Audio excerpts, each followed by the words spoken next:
সরকার নিজে বলতেছে কি সুষম খাদ্য খাও বাঁচো, সুষম খাদ্য খাও বাঁচো, সুষম খাদ্য খাইতে পারলেই তো বাঁচবো। দাম যেভাবে বেড়ে গেছে বর্তমানে, যেভাবে আমাদের বড় নির্ময়ের মানুষ বেশি বেড়ে যাচ্ছে, মানে কারণ হচ্ছে এখন মাঝারিরা নির্মূলক হয়ে যাচ্ছে, বড় লোকরা মাঝারি হয়ে যাচ্ছে, তাদের এখন সামর্থ্যও নাই, কিভাবে থাকবে?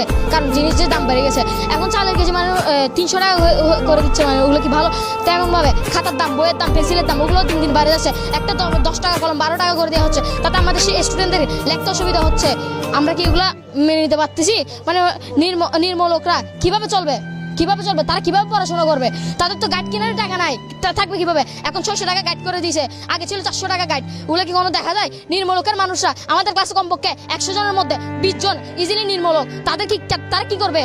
তাদের তো আর উপায় নাই, তাদের গাইড কেনার উপায় নাই, পেন্সিল কেনার উপায় নাই। পরীক্ষার সময় আমার ফ্রেন্ড একটা দেখছি শুধু একটা পেন্সিল নিয়ে আর একটা কলম নিয়ে পরীক্ষা দিতে আসছে, তাদের স্কেল কেনার টাকা নাই, থাকবে কিভাবে? সবার যে দাম, সব কিছুর যে দাম বাড়া। গরুর মাংস কেনার দিন হয় প্রত্যেক শুক্রবার দিনে, দেখা যায় যে আগে আমরা কিনতাম কত কেজি, 5 কেজি 10 কেজি, মানুষ অলরেডি কিনতো। এখন বড় লোকরা যে মাঝারি যাচ্ছে তাদের এই কেনার কিন্তু সামর্থ্যটা কমে গেছে, তারা এখন কিনতেছে 1 কেজি আধা কেজি, বা এখন 1 পাও হয়ে গেছে। নির্মূলকের মানুষরা কি করবে? তাদের তো এতটুকু দাম, এতটুকু গা, তাদেরও তো ইচ্ছা হয় কিছু সুষম খাওয়ার, তাদেরও কি ইচ্ছা হয় না? ব্রয়লার মুরগি তাদের আগে ছিল 80 টাকা, 190 টাকা, বাড়তে 100 টাকা, 115 টাকা, 120 টাকা, বর্তমানে এখন 230 টাকা। ওগুলোকে আমাদের নির্মূলকের মানুষরা খেতে পারতেছে? তাদেরকে প্রতিদিন শাকসবজি খেতে হয়, আমাদের বই তো লেখা আছে সুষম খাদ্যের পাশাপাশি আমাদের খাদ্য খেতে হয়। তাহলে কিভাবে খাবে?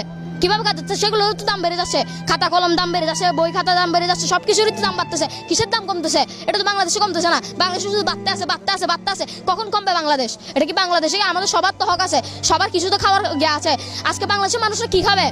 যেভাবে দাম বেড়ে গেছে, মাঝারি লোকরা শেষ পর্যন্ত শাকসবজি খেয়ে দিন কাটাতে হচ্ছে, বড় লোকরা এখন মুরগি কিনতেছে। আর কি তারা কি করবে? তারাও তো গরুর মাংস কেনার টাকা নাই। নির্মূলকরা কি করবে? তারা তো 1 পাও তো বেছে না মুরগি গরুর মাংস, তারা কি কিনতে পারতেছে? তারাও তো কিনতে পারতেছে না।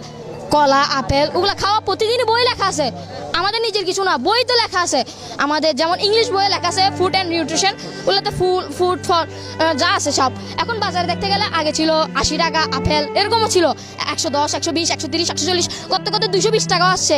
এখন কিভাবে হবে? এখন প্রতি কেজি 300 টাকা আপেল, এখন তারা খেতে পারতেছে?